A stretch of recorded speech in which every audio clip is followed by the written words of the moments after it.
you need to have the characters actually talk to each other and interact with each other and spend more than 2 scenes together, especially if their dialogue is as badly written as this.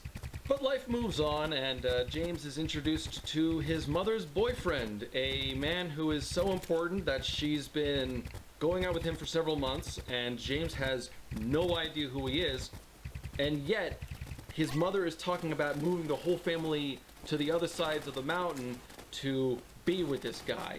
And James meets him by saying, so who is this gentleman?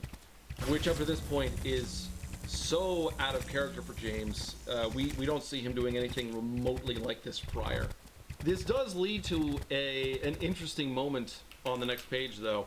An amusing line, admittedly, but it does go against everything that Onision stands for.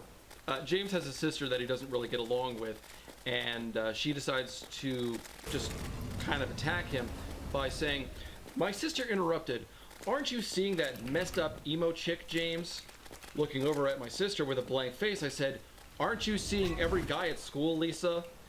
Which I think is funny. That's a clever retort. The problem is, isn't that slut-shaming? Isn't that something that Onision is very much against? Or, I don't know, maybe he's cool with it. I can't say. His self-insert character certainly doesn't have a problem with it.